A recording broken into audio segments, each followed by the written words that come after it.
je vous résume le scénario rapidement. On a trois gars, deux qui sont un peu plus vieux puis un qui est un peu plus jeune. Les deux vétérans sont joués par Michel Côté et Rémi Girard, et le plus jeune est joué par David Lahaye. David Lahaye, dans un de ses premiers rôles, David Lahaye imberbe. C'est un peu traumatisant, ça. On est habitué à ça de le voir avec 14 pouces de barbe d'en face. Mais là, imberbe, c'est presque une rencontre du troisième type. Mais enfin, bref. Moi, je crois que les films prennent toujours inspiration de la réalité, et pas le contraire. Ce qui m'intéresse, c'est qu'on parle des choses, que ce soit bonnes ou mauvaises, ça m'est égal. C'est pas de pogner sur le marché, l'art, c'est d'exprimer ce que tu as d'intrigue. What other art form do you create on a schedule? Je dois dire que je trouve que choquer est une qualité. I think it's interesting for an audience to get lost in a different world. You need to know how ideas and emotions are expressed through a visual form.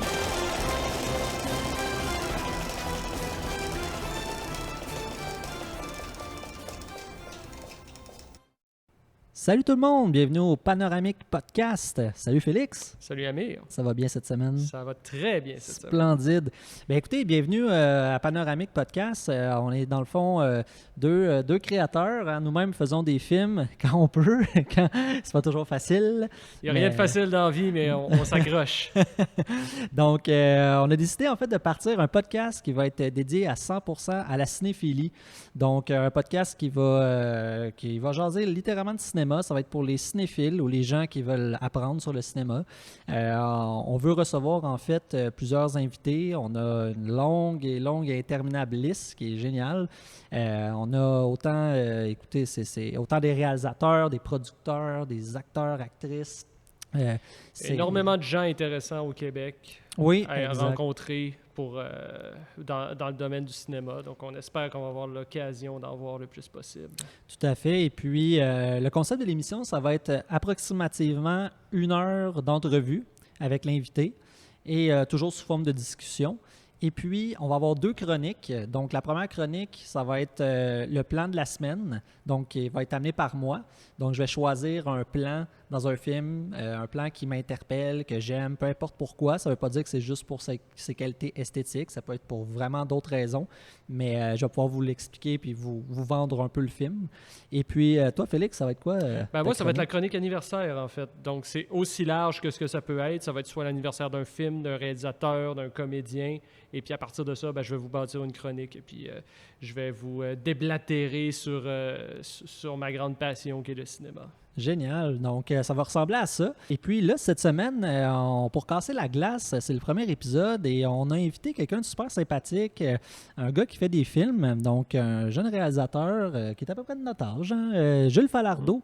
Donc, fils du défunt Pierre Falardeau, que certainement vous connaissez, qui lui aussi était un très grand réalisateur ici au Québec. Et puis, Jules, il fait des films depuis quelques années maintenant. Puis on a jasé avec lui, puis c'était vraiment le fun. Super bon gars, puis un des chic beaux projets. type, beaucoup de talent, beaucoup de courage. Oui.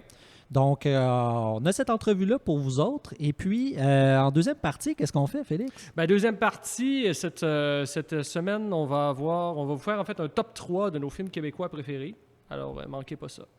On aimerait remercier en fait notre partenaire pour le podcast. L'endroit où on filme le podcast, en fait, on tourne dans le café-bar de la Cinémathèque québécoise.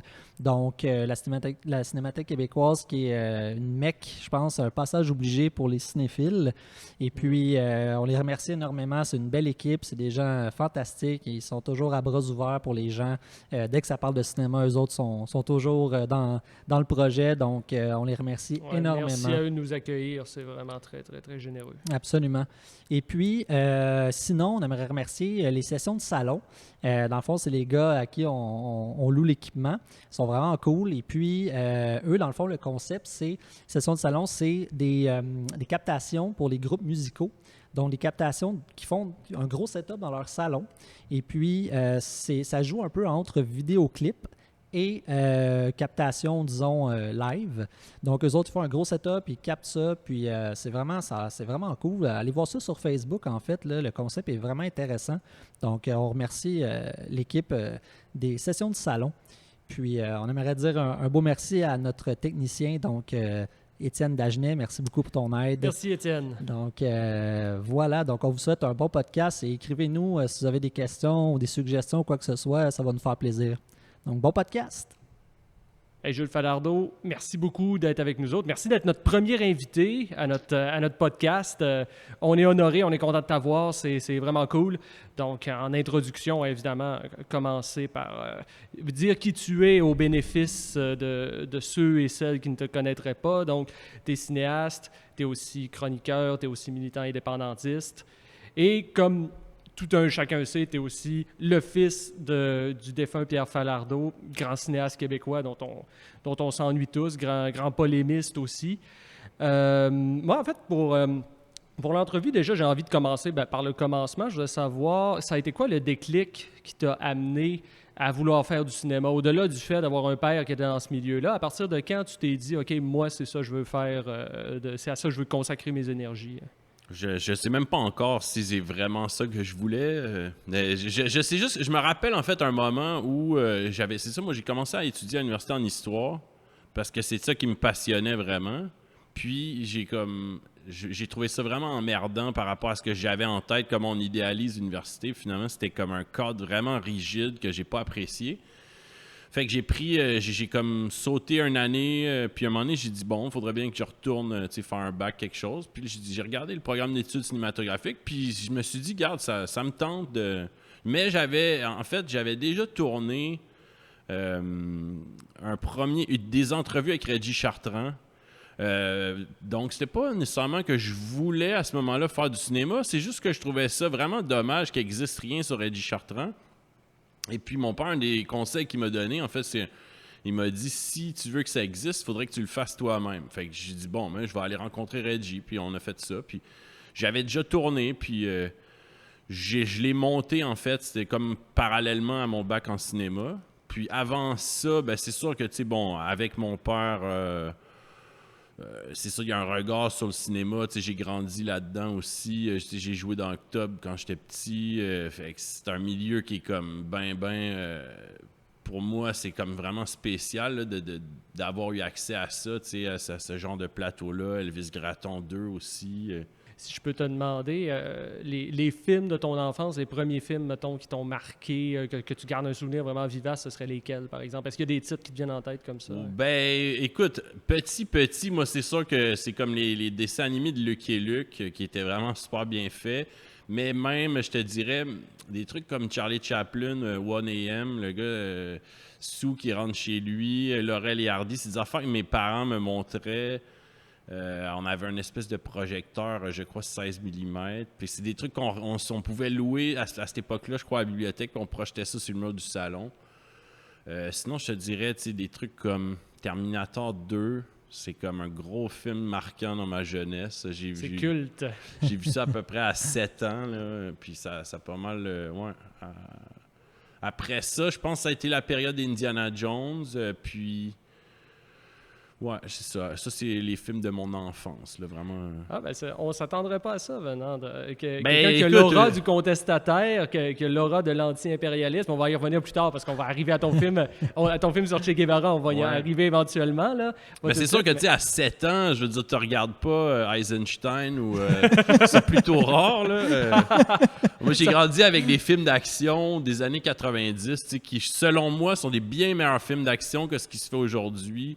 Je pense aux X-Men ou aux merdes comme ça. Tu sais, je veux dire, moi, bon, c'est sûr, quand t'es petit, tu trouves que Commando est aussi exceptionnel que Terminator. Tu sais, je dis Arnold qui fait tout sauter, c'est incroyable. Quand tu vieillis, à un moment donné, tu fais OK, Commando, c'est de la merde. Tu sais, Predator, c'est pas mal de la merde, mais Terminator, ça reste quand même exceptionnel. Avec le temps, on apprend un peu plus à faire la part des choses. C'est ça.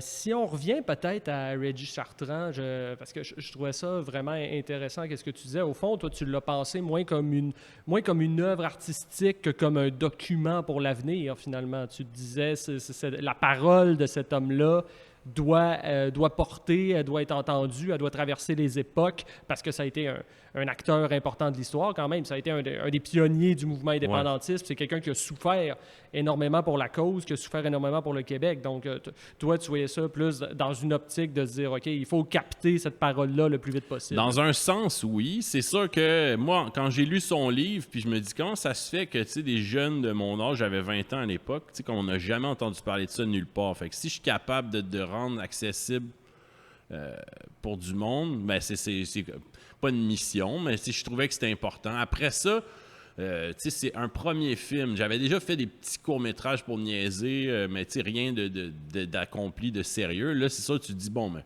je fais ça pour transmettre, mais en même temps, il faut quand même faire quelque chose qui se tient aussi. Fait que on se lance, puis j'avais pas commencé à étudier en cinéma, fait que tu sais, j'avais aucun... j'y allais par instinct, en fait. J'ai ramassé des archives. Internet nous permettait d'aller chercher des archives clandestinement, si on veut, de façon pas mal plus simple que 20 ans plus tôt. Fait que j'étais allé par... puis le fils à Reggie m'avait donné plein de documents qu'il avait numérisés, des archives, articles de journaux, photos. Fait que là, en construisant par bloc d'époque ou par événement important, je me dis, tu sais, j'ai à peu près...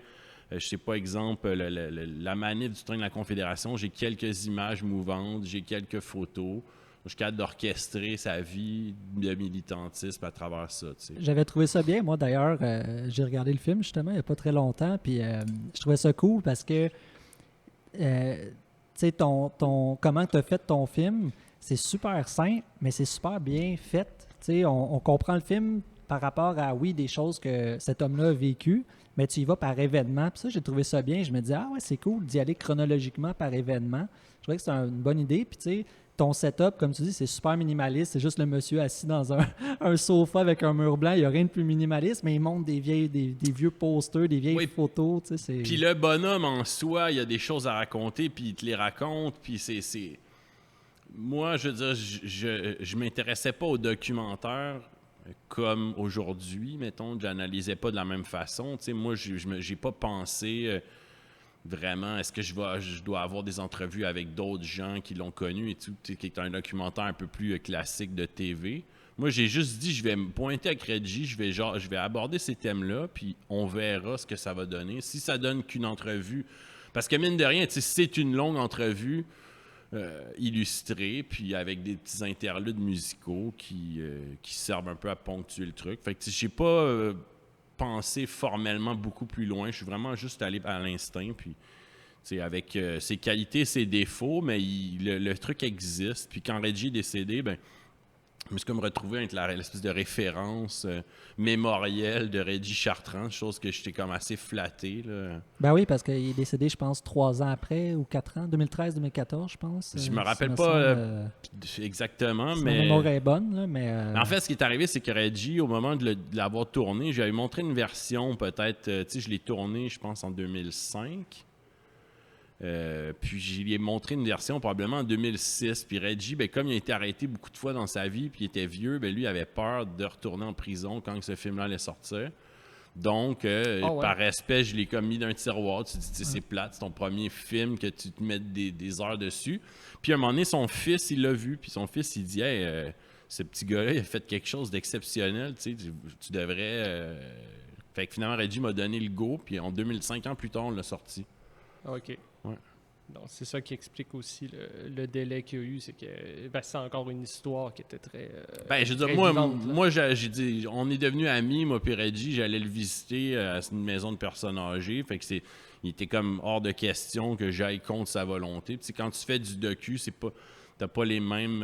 tu sais, des fois, les journalistes vont se permettre de est-ce que je le sors pas, ils vont quand même, tu sais, pour le scoop. Mais documentariste, tu développes une confiance avec tes sujets, puis tu es bien attaché à eux. C'est plus approfondi, ouais. Tu prends plus le temps. Puis tu as une amitié qui se développe. En tout cas, moi, tu sais, la façon de fonctionner. Parce que pour que quelqu'un t'accorde sa confiance au point de te révéler des fois des choses, ben il faut que ça marche dans les deux sens. Si en plus tu trahis une personne, ben les prochains, tu vas avoir plus de difficultés. Ils vont, le Québec, c'est petit quand même, le mot se passe, puis tu peux pas y faire confiance à lui. Tu sais. Non, c'est ça.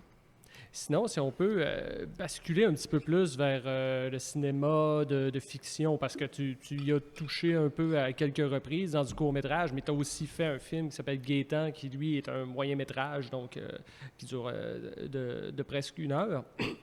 Si je pouvais... déjà, j'aimerais commencer par te faire une excuse, Jules. Te faire mes excuses solennelles parce que, il y a comme 2 ans à peu près, 2-3 ans à peu près, j'avais organisé une projection de ce film-là où tu étais à la Maison Musée du Vernet, à la Société Saint-Jean-Baptiste. Et puis, je me rappelle qu'au début, en présentant le film, j'avais gâché le spoil un peu. Ah, c'est ça. Et puis voilà, maintenant qu'on est devant les caméras, là, ça me fait plaisir de m'excuser. Moi, j'y vois plus à ces soirées de films, c'est fini, juste à cause de ça. Par les temps qui courent, elles n'ont plus lieu de toute façon. Non, tu boycotteras pas grand-chose en ce moment. Mais donc, ouais, Gaétan, c'est un film donc, sur une équipe une équipe de cinéma qui suit quelqu'un qui est un assassin, en fait, qui est payé par des groupes mafieux, ou en tout cas, ça reste un peu dans le flou, mais bref, c'est un tueur en série. Puis c'est un tueur à gage, plutôt. À gage, ouais. Un tueur à gage, effectivement, ouais, excusez-moi, je me suis gouré là-dessus. Mais tu m'avais raconté des belles anecdotes par rapport au tournage quand même, qui était un vrai tournage de guérilla, là, où vous êtes vraiment comme partis, vous autres, puis avec beaucoup d'improvisation, Mais en fait, c'est tellement agréable de faire un tournage comme ça, parce que tu pars avec pas grand-chose, mais tu as un sujet, puis tu as une mini-équipe, puis tu sais que les journées que ça la donne, mais tu pars, puis... le scénario, là, moi j'avais bien été inspiré par la façon du cinéma iranien de faire des films où les gars ils partaient avec quelques notes sur quasiment une napkin, puis ils partaient, puis ils disaient ça c'est mon scénario. La beauté de ce qui se produit au hasard donne certains trucs magnifiques, puis j'aimais bien ça. Fait que nous on avait, mettons, 18 scènes à peu près, et puis le personnage... dans chaque scène, j'ai dit globalement ce que j'attends de lui, ou ce que je vais lui demander, ou ce que il peut dire.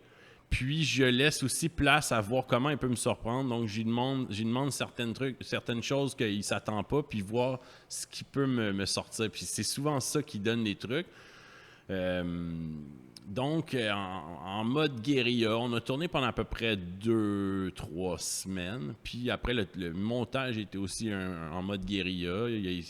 On était assez pauvres. On avait un ordi que quelqu'un nous prêtait qui s'est retrouvé dans une espèce de squat de hippie. Fait que, tu sais, en plus, mais c'est comme un trip en même temps. Tu sais, un été, t'es dans la vingtaine, tu tournes un film, puis au début, tu pars. Moi puis Naïm, en fait, on s'est connus au studio de Douteux. Naïm, il shootait des trucs là, des fois, puis on a jasé, on s'est bien entendu. Un soir, on va toute la gang prendre une bière au Cheval Blanc, puis il disait, t'as pas un projet de film? J'y lance l'idée. Puis, tu sais, des fois, on a bu une coupe de bière, t'en parles à quelqu'un, tu penses pas que ça va aboutir. Le lendemain, Naïm me relance, il dit, il faudrait le faire. Puis là, j'y présente Gaétan, puis on tourne une séquence sur le spot, puis ça donne une séquence qui reste dans le film. Puis à partir de ce qu'on voit, là, on fait comme, OK, là, on a quelque chose, tu sais. Fait que Naïm, puis moi, on part, puis à partir du moment où on fait le montage, moi, j'ai beaucoup appris à travailler avec Naïm au niveau du montage, ne serait-ce que dans la technique ou l'approche. Puis Naïm, c'est un gars de post-prod vraiment solide. Fait que finalement, au bout du compte, tu traverses des mois et des mois de travail ensemble. Au départ, c'est ton film, mais tu l'as partagé avec quelqu'un qui...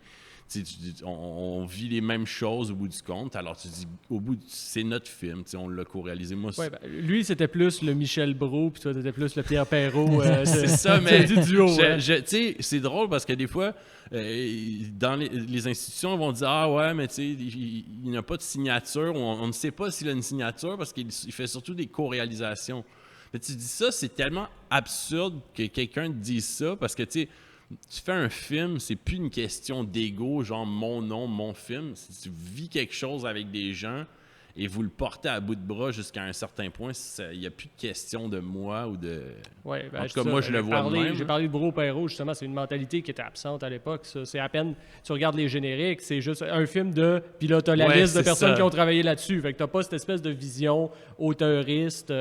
Non, c'est sûr. Là. Puis de toute façon, on dira ce qu'on voudra. Ça reste un cliché de le dire, mais personne ne peut faire un film tout seul. Ce sera toujours un travail d'équipe, forcément. C'est ça. Mais il y a des gens, des fois, derrière des bureaux qui n'ont jamais fait de film, mais c'est eux qui décident comment est réparti l'argent. Fait que...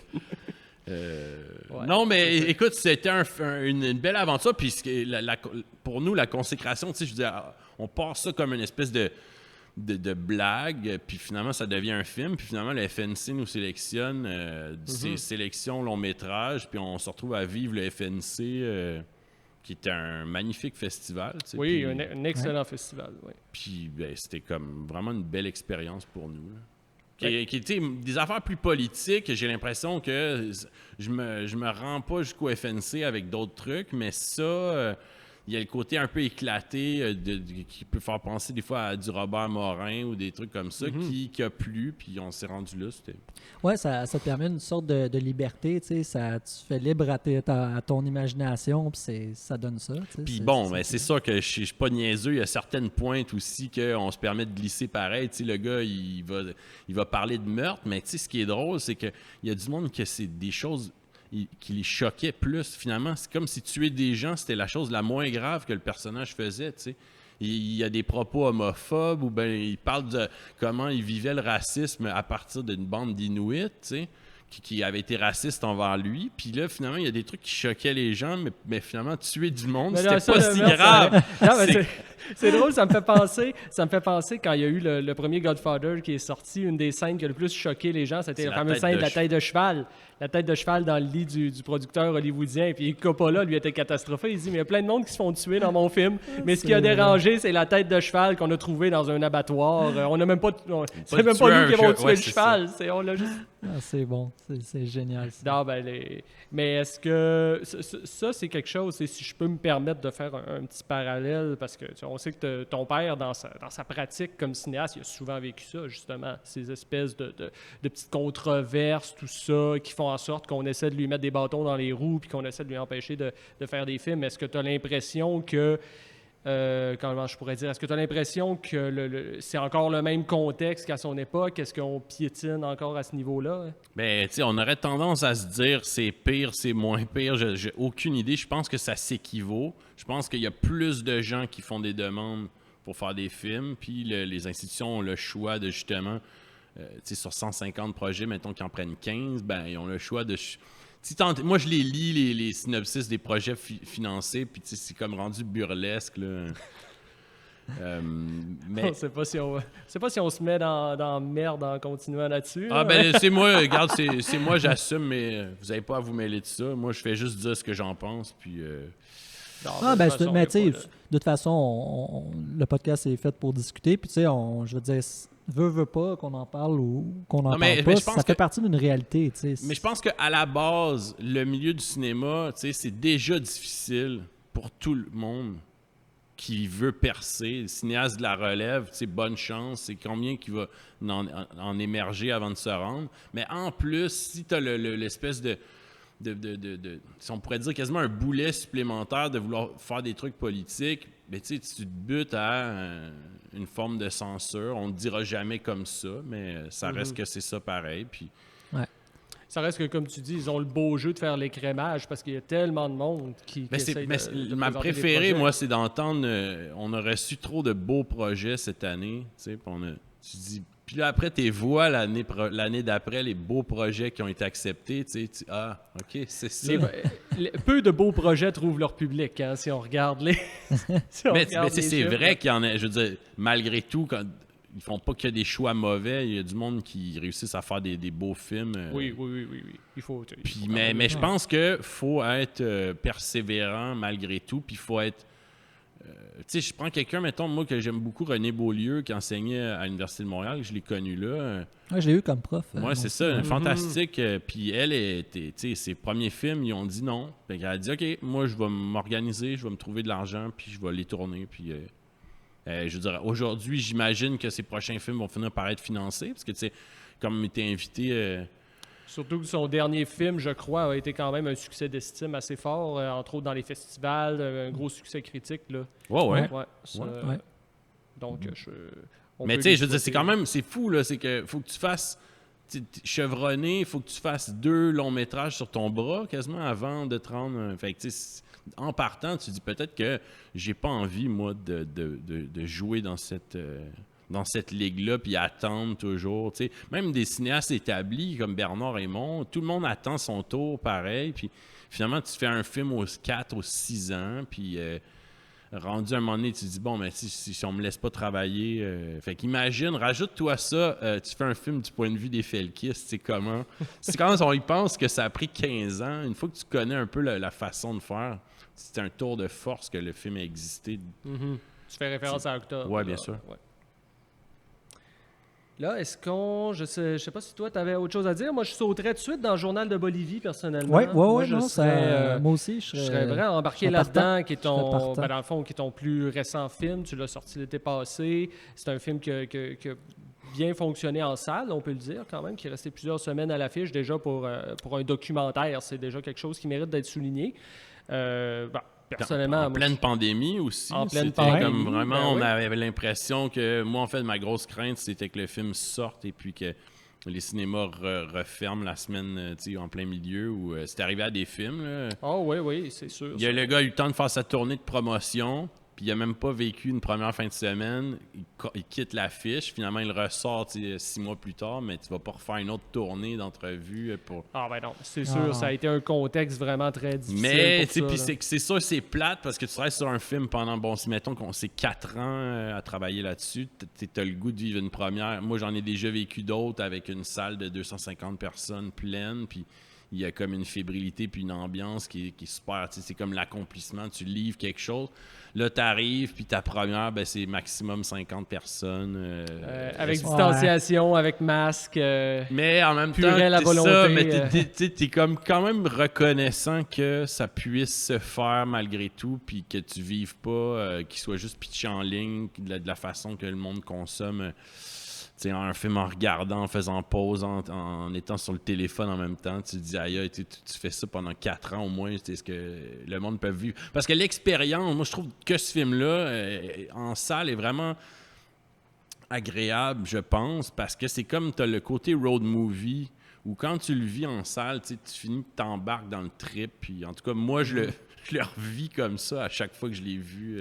Parce que juste pour résumer brièvement, pour ceux qui ne l'auraient pas lu, dans le fond, c'est un film que tu as fait où tu suis des militants boliviens qui refont la même route que le Che Guevara a fait en 1967, juste avant d'être assassiné par les forces boliviennes et par la CIA. Donc, c'est des gens qui sont des militants politiques ou qui peuvent aussi être des simples citoyens boliviens, mais qui se mettent dans l'idée de dire on va refaire le parcours que le Che a fait. Et toi, tu les suis avec ta caméra. Même plus précis que ça encore, c'est des gens qui faisaient la route du Che à pied, c'est-à-dire qui faisaient le parcours dans les montagnes selon ce que le Che, selon son journal, puis on a repris les plus vieux de la vieille qui faisaient ça à pied, et eux ont amené des plus jeunes, on fait le trip en autobus cette fois-ci, tu sais, les gars, ils faisaient ça en fait quand ils étaient à l'université, comme pour vivre le sacrifice, comprendre, se faire comme un espèce de voyage formateur pour leur groupe, mais aussi leur culture politique. Puis là, ils refont ça. Avec moi puis Jean-Philippe Nadeau-Marcoux, avec qui je l'ai réalisé, on est partis 2 mois en Bolivie. Jean-Philippe, en fait, je le raconte souvent, cette anecdote-là est vraiment bonne, c'est que j'avais proposé à plusieurs personnes, puis finalement, elle m'a dit, j'ai demandé à quelqu'un, en fait, Benjamin Tessier, j'avais proposé aussi, avec qui j'ai fait Just Watch Me. Puis j'ai dit, bon, ça l'intéresse pas. J'ai dit, penses-tu que Jean-Philippe, ça l'intéresserait? Il dit, Jean-Philippe, je pense pas qu'il va vouloir voyager et tout. Puis j'appelle Jean-Philippe, j'ai dit, écoute, voici le projet. Faut aller 2 mois en Bolivie. Jean-Philippe, il dit, écoute, je parle pas espagnol, je suis jamais sorti du Québec, puis j'ai jamais fait de docu, fait que j'embarque. Je dis, OK, wow. C'est maintenant ou jamais. Ça, c'est quelqu'un qui est un peu cinglé comme moi, donc ça... Mais c'est encore, finalement, c'est encore la question de la transmission ici qui est là. Parce nous, que comme dès le début, nous, c'est à partir de 2-3 jours, c'est le Perrault, la chasse aux marsouins, mais version guévariste pour nous. Nous, on se dit, OK, on est capable de faire un mix entre notre héritage documentaire québécois, la façon de faire du cinéma direct, la chasse aux marsouins, puis l'héritage guévariste en Bolivie. Si on est capable de faire ça, on a un scénario hub. En fait, cette idée-là est venue assez vite parce qu'il y a un de mes amis qui m'a montré leurs archives d'époque qui dataient de 15 ans, mais on aurait dit qu'ils dataient de 40 ans, là, super magané. Fait que là, on voit ça, puis ça nous fait penser à des vidéos militants québécois des années début 2000, avec la toune. Il y avait des vidéos qui ont monté avec la toune de Braveheart ou les tounes de Dernier des Mohicans. Fait que là, c'était comme... Wow. Super épique. Là. Fait que là, on tu sais, puis des espèces de fondus un peu cheap, mais tu sais, avec comme une volonté de raconter quelque chose. Fait que là, on dit, wow, ces gars-là ont fait ça, ils ont tourné une de leur route. Si on est capable de partir avec eux puis de leur faire refaire, là, mais là, c'est toute la question de la logistique. Tu sais, les gars, ils ont des familles, ils travaillent, comment ils peuvent faire ça, puis l'autobus. Puis, ben, ça a fonctionné. C'est jamais simple en Bolivie. C'est tout le temps, on s'est fait combien de rencontres, puis on savait jamais si ça allait vraiment se concrétiser. Puis une journée, on part, puis... Puis si je me trompe pas, c'est un film qui a surtout été fait grâce à du sociofinancement. Son journal de la sueur et du... Oui. ça vient avec. Avec le sociofinancement, ça, vient l'huile de bras. Cinéaste c'est ça, vous indépendant. avez fait ça aussi, si je me trompe pas. Moi et Amé, on a fait un documentaire justement... Sociofinancé. Oui, un peu de sociofinancement, mais on peut dire... un mix de pas mal de trucs. Oui, c'est ça. Là où l'argent était, on se garochait dessus. Ben, vous savez c'est quoi? Ouais, c'est ça, c'est de l'énergie, c'est du bénévolat, c'est de... Et tout le confinement, moi, en fait, c'était quand même le fun pour ça. C'est que j'avais le temps. Je me levais à 4 h du matin. Je faisais 2-3 heures de sous-titrage avant de commencer ma journée. Mais c'est spécial parce que là, tu dis jusqu'à cette étape-là de la traduction sous-titrage, c'est moi qui m'occupe de ça. Ouais, non, t'as revécu comme de la première jusqu'à la dernière étape. Là. Ouais, tu sais, je l'ai produit, je l'ai réalisé avec Jean-Philippe, je l'ai monté. Puis, l'expérience de tournage, c'est quand on revient au Québec avec ça sous le bras, là, c'est comme il y a un autre stress qui se met embarqué que on est tout le long du voyage, on est juste heureux de pouvoir vivre. Parce que c'est en fait la seule fois où à l'époque on vivait de notre art seulement. Puis, c'est-à-dire, on vit modestement en Bolivie, on vit dans des familles, mais on peut se consacrer qu'à faire un film. Puis là, on revient, puis là, j'ai, je sais pas quoi, 40 heures de matériel sur des disques durs. Là, tu te dis, ouf, OK, maintenant, les gens nous ont fait confiance. Là, on doit arriver avec un film. Là, mais comment j'aborde ça au niveau du montage? Puis là, tu es comme un peu écrasé par de le faire encore bénévolement sous le poids du truc. Puis à un moment donné, je me mets à dérocher les entrevues. Ça a pris je dirais peut-être 3-4 mois de laisser ça de côté. Tu te mets à dérocher les entrevues, puis là, tu fais, OK... On commence à...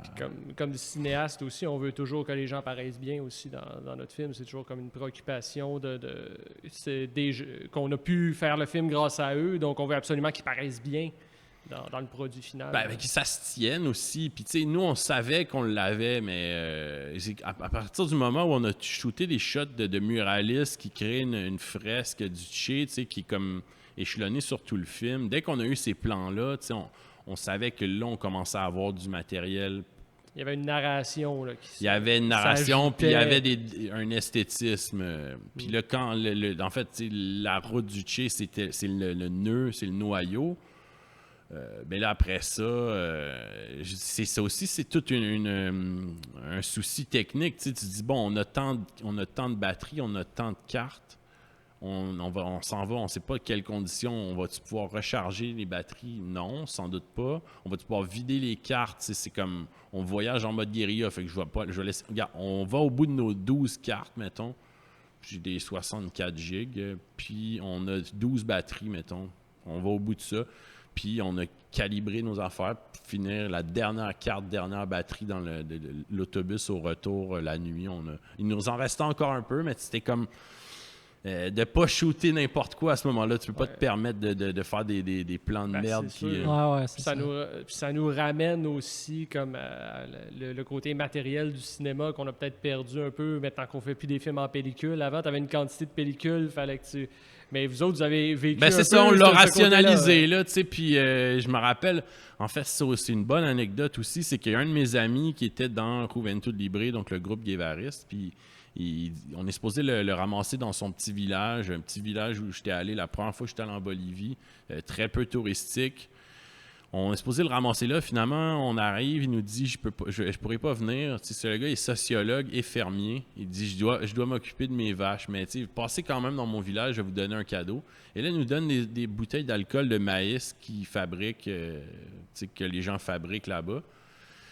Et rendu à Valle Grande, on fait un feu, on partage nos trucs sur le Che, sur le voyage. Puis là, on prend une brosse à la bolivienne avec l'alcool de maïs. Puis chacun, on a eu là. C'est comme l'occasion d'échanger où, nous, on les a fait parler tout le long, mais là, eux aussi veulent savoir qu'est-ce que c'est la situation du Québec. Ils veulent comprendre certains trucs. Puis à un moment donné, Jean-Philippe va se coucher. Puis on dormait dans l'autobus, là. Fait qu'on dormait l'autobus stationné, le chauffeur il se met un matelas sur le toit, il se couche, puis nous on dort dans le banc d'autobus. Puis là Jean-Philippe va se coucher, moi je continue à brosser avec les Boliviens, puis c'est comme un moment où tu te dis j'aurais tellement aimé ça que Jean-Philippe soit là, ces moments-là, au cinéma direct de brosse, de fraternité qui s'installe, mais en même temps, Jean-Philippe, il se repose. Moi, je me réveille le lendemain, j'ai dormi 3 heures. Je suis comme... Aïe. Un peu le lendemain Puis je me dis, moi, j'aurais tremblé à tenir la caméra. Je suis tellement content que Jean-Philippe est allé se coucher puis il n'ait pas shooté ça.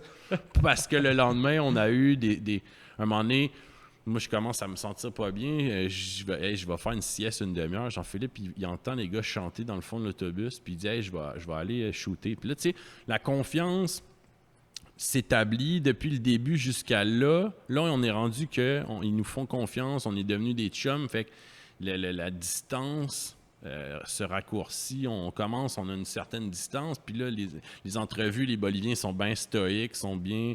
Et là, ils sont rendus qu'ils chantent dans le fond de l'autobus, JP est à peu près à 30 cm de leur visage, puis là, il revient me montrer ça, là, je dis, OK, là, tu sais, on a la fibre émotionnelle qu'on a besoin pour ce genre de documentaire de cinéma direct. Ouais, c'est ça. Tu veux des moments de même. Tu veux absolument des moments comme ça. Parce qu'il y a tout le contenu politique qui est quand même assez... qui n'est pas évident, mais on voulait aussi que ça soit pas juste un film dogmatique et tout. Il faut qu'il y ait des moments d'émotion. Fait que t'as des personnages que le gars surnommé le Rambo bolivien, qui joue de l'harmonica, qui grimpe. T'as besoin d'un peu tout ça pour vivre. Parce que le documentaire, c'est pas que de la passation d'informations, ou de l'idéologie, c'est des moments humains puis de l'émotion. Ouais, puis d'ailleurs, parlant de ça, c'est drôle que tu en parles parce que moi, il y a une scène j'ai eu des frissons. Là. Moi, c'est une scène qui m'a mis à terre. Là. Quand, vers la fin du trip, quand ils sont devant comme je sais pas si c'est la pierre tombale ou le mausolée, je sais plus trop exactement, là, j'ai un petit blanc ici, mais en gros, puis tu vois, tu as mis des images d'archives du Che, puis là, tu fais comme alterner les deux, puis là, tu filmes, les gens, qui sont dans leur pensée, les gars qui sont là, puis qui ont marché ça, puis là, tu vois le Che dans son cercueil, puis là, tu reviens sur eux, puis là, peut-être une musique par-dessus ça, puis j'ai fait, hey, ça, c'était vraiment, en tout cas, moi, j'ai trouvé ça génial. Là. J'ai trouvé ça... C'est sûr qu'il y a toute la question, à un moment donné, où tu te dis, bon, le Che a été... Ils ont eu combien d'affaires sur lui, des livres, des films. Ça a pas mal été couvert sur toutes ses coutures. Notre film n'est pas sur le Che directement, mais sur sa mémoire et comment les gens se transmettent cet héritage-là. Fait que je vais pas retourner j'ai pas l'argent pour, mais je peux pas me permettre des images d'archives tout le long, puis ça a déjà été fait. Fait que les images d'archives sont comme utilisées avec vraiment, certains moments, on se le permet, puis moi, je voulais, en particulier là, puis là, c'était que ça m'apparaissait évident, les gars tournent, c'est comme une espèce de bain de la laverie de l'hôpital de Valle Grande, puis les gars tournent de la même façon que j'ai les images d'archives.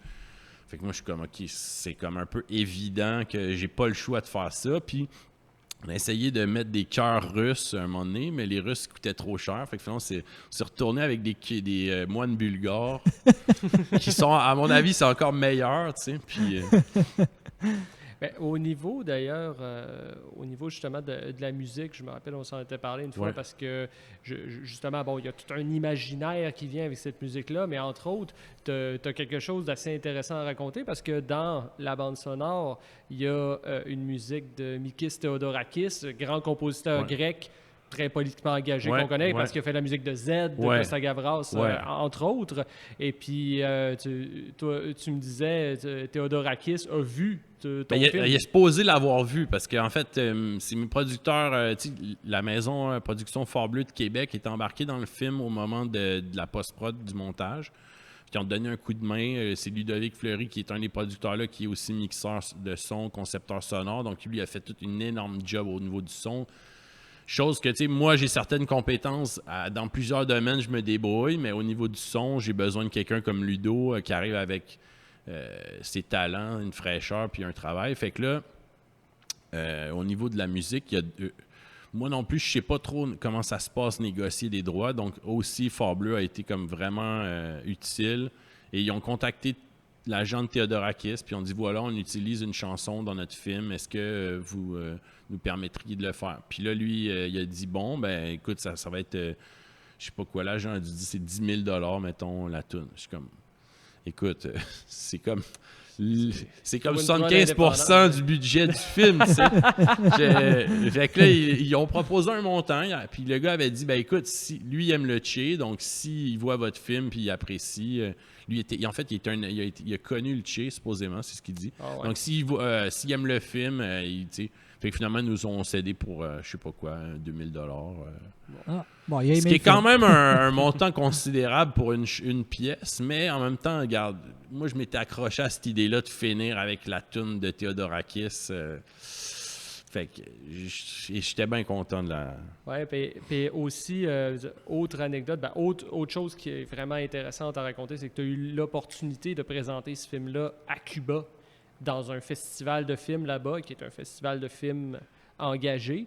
Parle-nous donc de cette expérience-là, ça devait être incroyable, considérant qu'est-ce que Che Guevara a été dans l'histoire cubaine. Ben, je te dirais que le documentaire n'a pas la place qu'il devrait avoir à ce festival-là. Et à Cuba, oui, mais je veux dire, tu sais, c'est comme...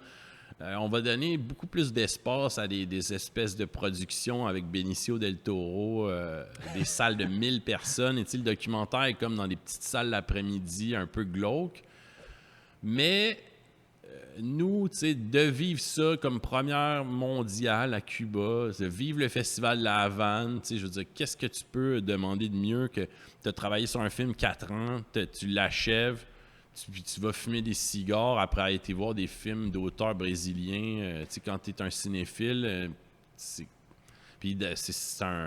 une expérience incroyable. Tu sais, c'est pas tant la réception, parce que ça a été bien reçu, mais tu sais, comme je te dis, le documentaire est un peu mis l'après-midi dans des petites salles. C'est moins glamour que... Non, t'étais pas la tête d'affiche. J'étais pas la du délégation. festival. Puis chez les jeunes aussi, ben c'est des affaires, bon, tu sais, les histoires, c'est comme si pour eux, on leur, tu sais, c'est des affaires qu'ils apprennent à l'école. C'est comme nos pères fondateurs. Tu sais, ils doivent être un peu, les autres, ils trippent sur le reggaeton. C'est ça que le feeling que j'ai dans la jeunesse cubaine, tu sais, c'est qu'on leur a tellement rempli avec ces histoires-là de la Révolution, et eux n'ont pas connu l'avant, fait tandis que chez les plus vieux, pour eux autres, là tu as des plus vieux qui disent, moi, tu sais, je devais aller travailler dans une plantation de café avant d'aller à l'école. On dormait par terre, on tassait la table, on dormait sur le sol. Moi, j'ai vu la différence entre l'avant et après la Révolution. Et ces idéaux-là du Che, ça leur parle bien plus. Tu sais, ça leur rejoint, c'est comme vraiment profondément ancré en eux.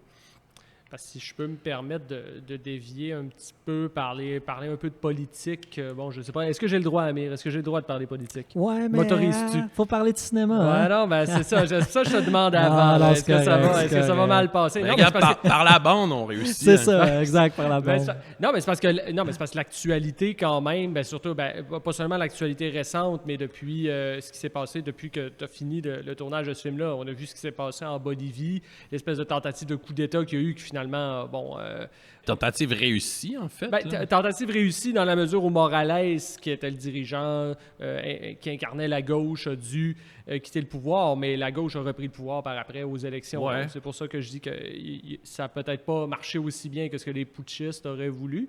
Puis là, ben, dans les dernières semaines, on a vu ce qui s'est passé à Cuba avec une quasi-tentative de révolution colorée. Si je peux te demander rapidement, je sais que c'est des sujets très complexes et que c'est pas forcément le sujet du pourquoi tu es ici, mais je résiste pas à l'envie de te demander ta lecture très brève des événements. Je veux dire, à Cuba, je l'analyse comme j'analyserais la tentative. Ben, le coup d'État en Bolivie, c'est toujours la même façon de fonctionner, sauf que les outils se modernisent. À l'époque du coup d'État en Bolivie, je peux pas dire que j'étais surpris. Ben, moi, je la connais, la situation politique de la Bolivie, puis j'ai vu évoluer les trucs, puis quand j'ai vu, je pense que c'est l'Organisation des États américains qui lance, sorti de nulle part, corruption, malversation dans les résultats. Alors là, le monde, mine de rien, le monde, ils ont vécu, mettons, je sais pas quoi, 12 ans ou 16 ans de Morales. Il y en a des jeunes qui n'ont rien connu d'autre que ça de leur âge adulte. Fait que là, ils entendent des trucs. Mine de rien, ça a fait un choc dans la population. Le monde sont descendus pour de vrai. Puis finalement, quelques jours, semaines plus tard, ils disent finalement, il n'y avait rien d'anormal. Sauf que là, le choc est là. Les militaires prennent le pouvoir. Puis tu as les médias d'opposition qui ont tapé sur le clou sur Morales pendant des mois avant pour dire on lui a fait qu'il y avait des enfants bâtards, qu'il y avait des scandales de corruption. On lui montrait des montages de lui avec Pablo Escobar. Puis je te jure, des trucs... Là, il y avait des milliers de comptes Twitter, de faux comptes qui ont relayé des fausses informations. Fait que là, c'était comme un bombardement d'intoxication de l'info. Puis les gens ont cédé à ça. Puis à un moment donné, tu te retrouves... Du jour au lendemain, tu as une junte militaire qui renie l'héritage... Fini les Autochtones au pouvoir, ils coupent le drapeau tu as comme un second drapeau qui représente les nations autochtones sur les brassards de l'armée, ils coupent ça. Là, c'est la droite dure de Santa Cruz. Et ce qu'on essaie de faire à Cuba, c'est toujours un peu les mêmes choses, c'est qu'on finance des petits groupes d'opposition, puis on noyote, on sort d'ONG qui vont aller supposément... C'est toujours la même façon de fonctionner. Un beau slogan. Quand on parle de révolution colorée, c'est ça. Un beau slogan. Les nouvelles méthodes, les médias sociaux, la jeunesse. Des activistes supposément réprimés sur Twitter qui sont des célébrités qui finalement se rendent compte qu'il y a du financement d'une firme de relations publiques américaine, etc. J'en ai parlé de cette situation-là. Si les gens ils veulent l'écouter à un moment donné, j'en ai parlé à Robin Philpot. On a fait une demi-heure ensemble sur le coup d'État en Bolivie. Fait que je peux plus le détailler que là, on s'éloigne un peu du cinéma. C'est sûr, mais c'est bien, comme ça, on peut justement référer les gens à cet endroit-là. Donc, aller voir l'émission. Mais pour moi, c'est touché aussi parce que quand je vois ça, puis là, j'ai des amis, mais dans le film, les gens sont pas très pro-Morales. Les gens de Juventud Libre. Puis, on a d'autres gens du gouvernement. Fait que là, il y a toute la question, le film va être vu, est-ce que ces gens-là vont être réprimés par la suite par le pouvoir? Parce que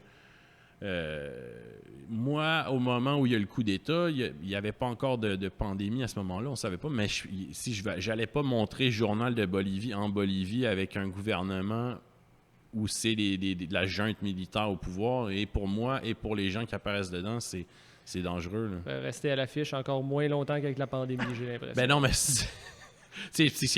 les gens qui ont pris le pouvoir, c'est quand je dis c'est les gens de Santa Cruz, une droite raciste, militariste, d'anciens, de propriétaires terriens, d'oligarques qui niaisent pas. Fait que Il y a eu tout. Mais là, le Cuba, c'était le Festival de la Havane. Il devait sortir en avril à Montréal au Festival latino-américain au cinéma du Parc. Puis la pandémie est tombée, fait qu'on se doutait pas du tout que ça se produirait comme ça. Et finalement, au bout du compte, il a tenu l'affiche 3 semaines à Montréal. C'est quand même exceptionnel pour un docu. Oui, ben oui. Puis on l'a présenté ici et là. Il a été présenté à Québec, en sa rive sud. J'étais à la Rimouski. Mais c'est sûr que toute la suite, les festivals, moi, je veux dire, j'en aurais peut-être choisi dans ce qu'il a fait. Je serais peut-être allé en Équateur ou au Chili ou en Argentine ou au Maroc. Ça a l'air que le festival en ligne, je pense qu'on m'a dit qu'il y avait 15 000 personnes qui l'avaient vu en ligne au Maroc. Très cool. Excellent. Wow. Peut-être qu'au Maroc, ils sont moins... je sais pas, parce que les festivals en ligne, tu dis tout le temps, mais qui va regarder ça? C'est qu'il va y avoir 15 cinéphiles qui vont... Ouais, mais le pire, c'est que c'est vrai, on pense ça, mais drôlement, je pense que c'est l'accessibilité facile qui fait qu'il y a plus de vues. Le fait de dire, tu es dans ta chambre, dans ton salon, puis... Tu peux accéder à un film comme ça. Je sais pas, parce que moi, je me dis, avec tout ce que les gens ont sous la main comme offre, tout dépend. Pourquoi est-ce qu'ils iraient regarder des films obscurs d'un festival équatorien d'auteurs? Oui, c'est vrai. Il y a un public pour tout. Parce que la compétition est énorme là, quand on tombe. Sauf que, c'est ça. Puis, l'Argentine, moi, je serais allé. Je serais pas allé partout, là, mais j'en aurais choisi un ou deux. Puis... Là, moi, personnellement, j'ai encore une question à poser. Toi, je sais pas de ton côté, Amir, si tu avais des choses à rajouter. Moi, je dirais, juste peut-être avant ta question. Oui, bien sûr. J'aimerais savoir, étant donné, on parle beaucoup de tes œuvres, tu as œuvré beaucoup dans le documentaire. Puis là, je me demandais, pour la suite de tes prochains projets, est-ce que tu vises encore du docu ou t'aimerais-tu plus toucher à la fiction, du long, du court? T'as-tu de quoi en tête? Sans scoop nécessairement, à part si tu vas en donner un, mais c'est juste savoir, tu t'enlignes vers quoi? Écoute, comme vous le savez sans doute, il faut toujours avoir comme 10-12 projets ici et là. Tu pitches ça, il y a des projets qui ne voient pas le jour, il y a des projets que ça n'intéresse personne, tu mets dans un tiroir. La fiction, ça me tente encore. J'avais un projet de film sur la boxe que j'avais développé avec l'ACPAV qui a été refusé. Donc là, il reste un dernier tour au financement. Ils m'ont demandé si ça me dérangeait. Ils l'ont proposé à un autre réal. Donc, ils vont se réessayer l'année prochaine.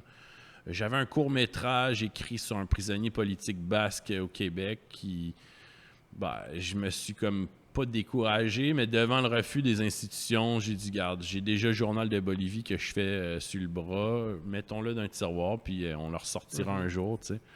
Parce qu'en fiction, c'est toujours plus compliqué de le faire sur le bras. Tu as des ressources que tu dois mobiliser qui coûtent des trucs. En docu, tu es capable de faire avec une petite équipe. Ouais. Le docu, ça me tente encore, mais c'est sûr qu'à un moment donné, tu peux pas toujours te lancer dans des projets de fous autofinancés. Non, à moins que c'est ça. Sinon, il faut vraiment que le sujet t'intéresse en un point. T'as pas le choix. Même s'il est financé, tu seras pas riche en docu. Mais non. Je flirte avec l'idée de faire une série docu TV. Et puis, je continue à faire des trucs pour 24 heures aussi, qui est tabloïd, qui est fait absorber par 24 heures. Donc ça, c'est le fun. Ça me donne une grande liberté. Puis aussi une spontanéité. Quand même, le Trappeur, qui est un des gros succès Oui. Ça, exemple, c'est une affaire. Moi, je balance l'idée.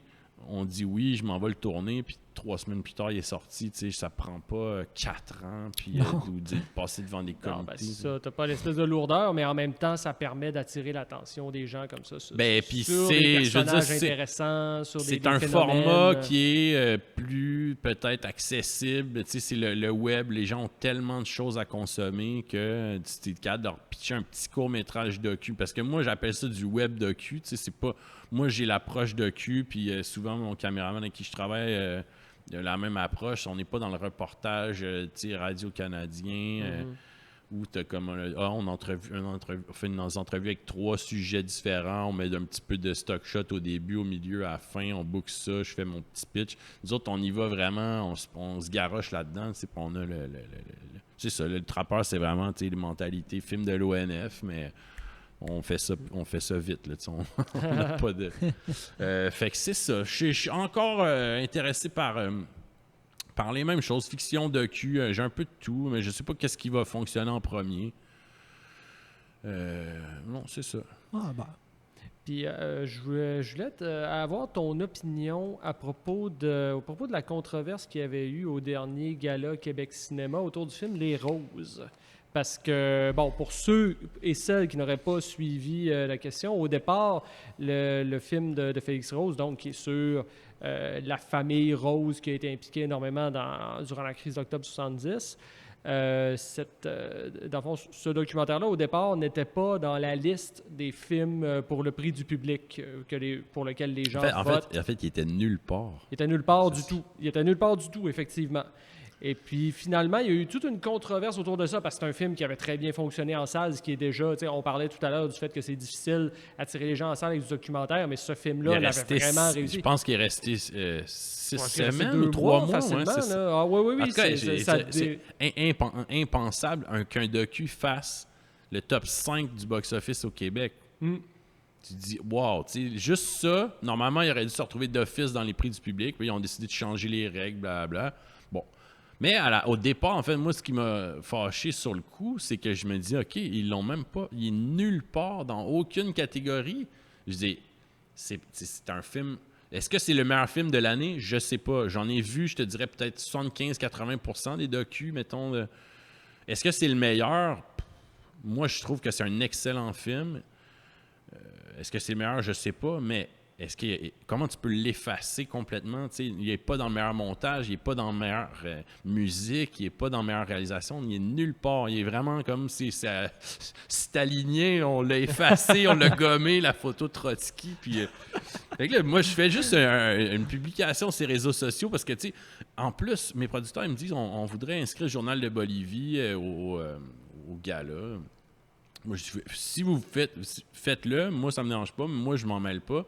Moi, je sais que le Journal de Bolivie n'apparaîtra, aucun espoir, mais si ça vous amuse, puis que vous avez une nomination, je sais pas, meilleur son, puis que ça vous aide à rayonner, go, faites-le. Fait qu'ils le font. Puis quand je vois les résultats, je vais aller par curiosité regarder, au cas où. Mais non, rien. Ça, c'est correct, je m'en attendais. Mais là, je dis, Chris, Les Roses, il n'est même pas là, nulle part. Fait que là, je fais une publication, puis Émile Bilodeau fait la même chose dans son réseau. Lui, c'était sur Instagram. Fait que là, on se retrouve à se parler. Puis on dit, écoute, on fait-tu quelque chose? Il dit, on va faire une lettre ouverte. Fait que là, il m'envoie un petit texte. Je repars là-dedans. Puis on lance ça. On le fait co-signer par plein de gens. Puis finalement... mais nous, en fait, c'était que le docu puisse figurer dans les prix du public. T'sais. Puis ça, au moins, comme concourir. Que, le docu, en général, soit reconnu, tu sais. Puis là, on en a un qui est dans le top 5, qui est même pas dans les votes du public. Puis 2, en général, le docu, tu sais, il disait, le docu ne peut pas figurer là, parce que c'est jamais arrivé, tu sais. Mais bon, ça serait le temps de changer les règles. Fait que là, on est comme une petite bataille avec Québec Cinéma. Finalement, ils ont admis tous les docus. Et Les Roses ont gagné le prix du public. Au final, vous avez fait revirer la situation de bord. Mais moi, c'est drôle. On dirait que j'ai une vision un peu différente de toi de la chose. Moi, je pensais que en tout cas, de mon point de vue à moi personnel, je me disais le vrai honneur, dans le fond, c'est de ne pas être là. Parce que dans ma tête, ça prouvait que 50 ans plus tard, c'est encore quelque chose dans l'image de révolutionnaire. C'est encore quelque chose de subversif. Mais seul le fait qu'il a été effacé, sauf qu'à un moment donné, tu dis, attends, là, le seul endroit où on peut vraiment, c'est comme si tu disais, moi personnellement, si j'avais été intelligent, j'aurais dit, on va le mettre, on va leur donner une nomination à quelque part, ou 2, puis ils ne gagnent pas, puis personne n'en soulève la question, c'est fini, c'est la démocratie, les gens ont voté. Mais là, que ce soit pas là du tout, tu dis, c'est quoi ce panel-là qui ont même pas inclus Les Roses nulle part, alors que c'est... Encore là, je dis pas que c'est le meilleur film, mais que c'est un incontournable. Je veux dire, un travail d'archive que Félix a fait, un travail de montage qui a été fait, qui est exceptionnel, qui soit même pas souligné dans les 5 meilleurs dans ces catégories-là. Mais le prix du public, c'est dit là, je veux dire, il a été un succès critique, il a été un succès au box-office, il mérite d'être souligné. Puis, ben écoute, je pensais pas que ça se rendrait jusque-là. Quand Émile et moi, on a lancé ça, on me dit, ben moi, je pensais que Québec Cinéma allait tenir son bout de dire, ah ben non, on peut pas changer les règlements en cours de route, blablabla. Puis finalement, ils l'ont accepté, puis il a gagné. Fait que je pense que c'est la plus belle distinction que les Roses pouvaient recevoir, le prix du public, qu'il y a eu une mobilisation, que les gens sont allés le voir en salle en masse, que les gens se sont mobilisés, puis que les gens se sont mobilisés au niveau du vote. C'est vraiment spécial. Ben, au final, justice aura été faite. D'une certaine façon. Là, ouais. Ben, Jules, merci infiniment d'être venu nous voir aujourd'hui. C'était vraiment là, cool de discuter avec toi. Oui, ça fait plaisir. En tout cas, j'espère que ça vous cantonnera pas trop votre podcast dès le début. Dans les on n'aura pas le choix sujets d'assumer. politiques. C'est ça. On n'aura pas le choix d'assumer jusqu'à la fin. Après ça, demain, on reçoit Justin Trudeau. Non, mais en tout cas, bonne chance pour la suite. Ça... merci, pareillement. Je te remercie. Bonne chance à toi aussi dans tous tes projets. On va se revoir. Oui, absolument. OK, salut. Salut. Eh bien, maintenant, c'est l'heure du top 3, comme on vous l'avait promis dans l'introduction. Donc, en fait, on va le dire tout de suite, on vous a menti parce que c'est pas un vrai top 3, c'est un faux top 3. Parce que moi et Amir, on sait qu'on se serait battus pour parler du même film. Fait qu'on s'est dit, OK, prenons chacun 3 films québécois qu'on aime beaucoup et à la toute fin, on va parler de notre préféré, notre King des Kings, notre Nirvana cinématographique québécois. Alors, je vais te laisser commencer, Amir. C'est quoi ton premier film? Ben écoute, moi, c'est ça. Sur les 3 films, là, je vais commencer avec un petit péché mignon pour moi, un film des années 80 que j'aime beaucoup, que j'ai eu la chance, en fait, de découvrir avec toi. On l'écoutait ensemble, on le regardait ensemble. C'était pour quand on faisait l'inquiétante absence, donc notre premier film. Je pense que je sais duquel tu vas parler. Là. Ouais. Un film d'Yves Simoneau. Donc, qui s'intitule Les Yeux Rouges. Donc, sorti en 82. Les Yeux Rouges, en fait, c'est un film d'horreur. C'est un thriller policier aussi, une sorte d'enquête policière. Un film vraiment cool. En fait, il y a vraiment une panoplie d'acteurs dans ce film-là que je trouve géniaux. Je veux dire, c'est incroyable. Là. Casting de fou. Là, c'est malade. Marie Tifo, je veux dire, il y a Rémi Girard, Gaston Lepage. C'est vraiment un cast le fun. Puis des personnages étranges aussi. En gros, le film, ça raconte l'histoire c'est qu'à Québec, à l'époque, il se passait, dans le fond, il y avait un pyromane puis un tueur de femmes, en tout cas, qui sévissait à Québec. Puis ça avait fait les gros titres, puis ça a fait les manchettes pendant des semaines et des semaines. Puis la population était bien inquiète de ça, tu sais, avec raison, surtout dans une ville comme Québec où, tu sais, c'est réputé pour être très tranquille, c'est des beaux quartiers, tout ça. Puis là, il arrivait ça, fait que Yves Simoneau a écrit, en fait, c'est son premier film. C'était dans le cadre, là, comme il expliquait, c'est dans le cadre d'un concours, puis il a envoyé 2-3 scénarios, puis finalement, ils ont pris Les Yeux Rouges, fait qu'il a pu faire le film. Puis c'est vraiment un film, c'est tellement le fun, là. C'est un classique film d'horreur des années 70-80, tu sais, c'est l'esthétique. Puis déjà, tu sais, en plus, moi puis toi, je me rappelle, on s'en parlait, puis on se disait...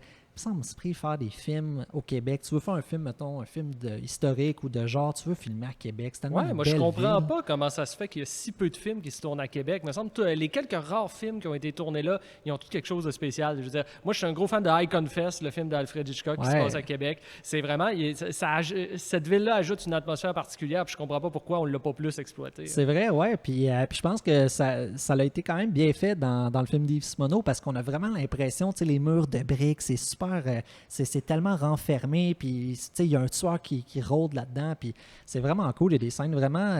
on dirait, on voit du Carpenter, il y a de la caméra subjective, on voit du Argento dans la scène où, à un moment donné, il y a la fenêtre avec le vent, puis il y a toutes sortes d'idées qu'Yves Simoneau a implantées dans son film, puis il y a des ambiances assez malades, il y a des personnages... Ce qui est le fun aussi, c'est que c'est un film où le spectateur devient un peu parano comme les acteurs, en fait, parce que tout le monde est soupçonné dans ce film-là. Je veux dire, le personnage de Gaston Lepage, c'est un genre de gars qui tripe sur une fille, puis il y a le visage tellement étrange. Gaston Lepage a tellement un visage unique.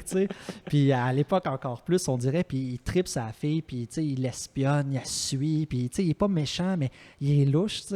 Rémi Girard fait un genre de voisin, une voisine d'une madame, une vieille dame, ou peu importe, un petit peu plus âgée que lui. Puis lui, il fait un genre de gars avec ses jumelles qui check par une fenêtre, puis il est comme, c'est ça, il check tout ce qui se passe dans son œil, dans la porte, puis pour être sûr qu'il n'y a pas de personnes un peu mal intentionnées dans le bloc, tu sais. Ouais, puis c'est là que le film est vraiment bien fait parce que tu soupçonnes tout le monde à tour de rôle. Exactement. Dans ce film-là. Puis c'est pour du monde qui avait jamais fait de cinéma avant, c'est vraiment maîtrisé. Oui, absolument. C'est ça. Je l'ai revu il n'y a pas longtemps, justement. Puis je me disais, wow, pour un premier film, M. Simona a bien fait son truc, là, vraiment. Puis non, les ambiances, les petits côtés musicaux aussi, c'était intéressant. Il y a des ambiances. Non, c'est, tu sais, on dirait des fois, au Québec, on a tendance dans le film de genre à aller dans la comédie. Ce qui n'est pas une mauvaise chose, c'est juste moi personnellement, je parle pas moi, peut-être qu'il y en a d'autres aussi, mais moi un film d'horreur, j'aime ça quand, un thriller, film d'horreur, j'aime ça quand c'est vraiment comme horrifique, qu'il y a des ambiances, des atmosphères vraiment assumées.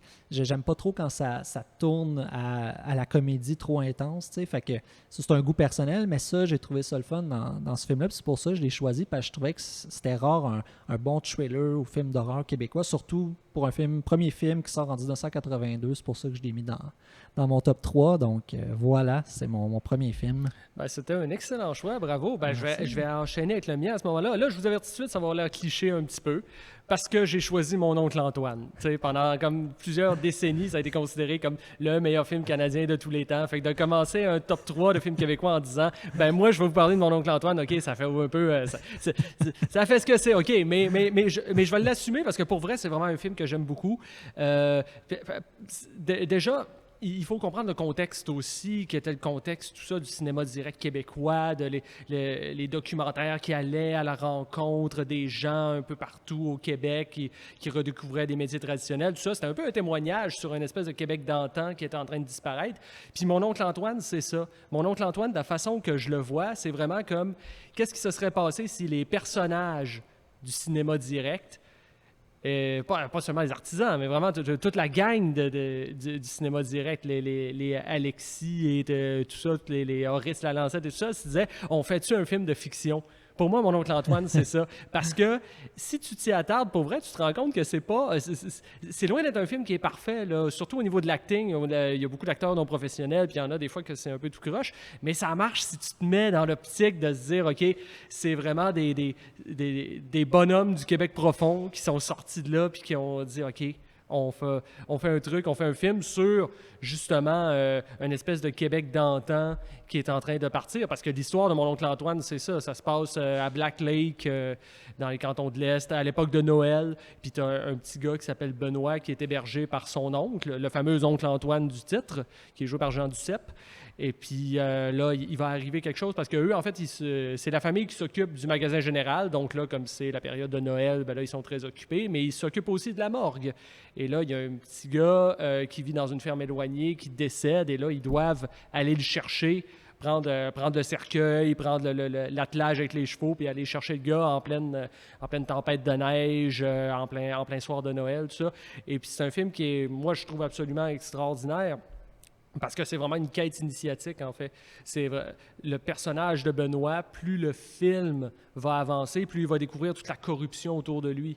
Plus il va découvrir c'est qui vraiment son oncle, c'est qui vraiment sa tante, comment toute l'espèce de petite vie paisible, toute l'espèce de petit village qui, au départ, a l'air d'une carte postale des années 60, ben, au final, finalement, c'est peut-être pas... Ça peut être autre chose. Ouais, c'est ça. Ben, il va voir qu'il va découvrir un peu la malhonnêteté. Puis c'est ça, c'est vraiment ça qui fait toute la saveur de ce film-là. C'est vraiment l'histoire d'un petit gars qui se confronte à l'horreur du monde, finalement. En plus, je l'ai même pas vu, le film. Je l'ai pas encore vu. C'est un film qu'on entend, tu sais, c'est ça, c'est un classique québécois. Ben, j'espère que je t'ai donné envie de le voir. Ben oui, moins, ben oui. J'espère que là, il y a tellement de films qu'il faut voir dans la vie. Mais ça va-tu être dans la liste IMDb, ça, là? J'espère.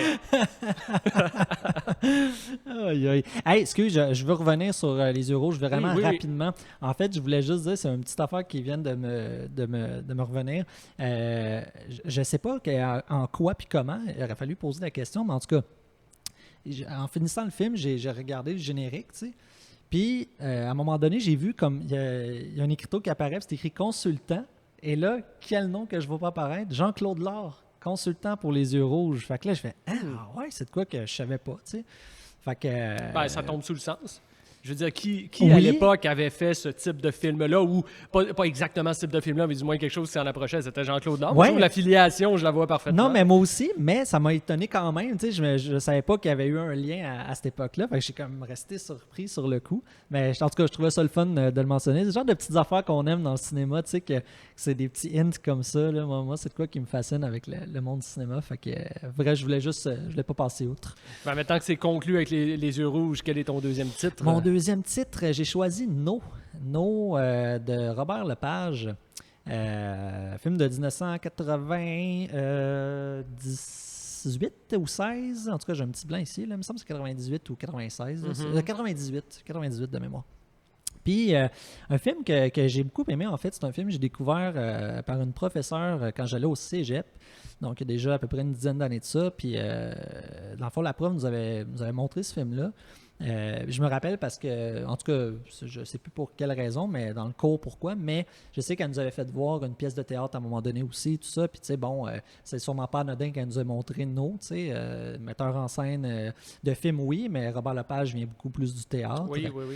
Donc, vraiment intéressant, son cinéma quand même à Robert Lepage. Je trouve qu'il y a une façon vraiment singulière de mettre en scène, puis c'est vraiment intéressant, je trouve, c'est un peu théâtre filmé, tu sais, c'est...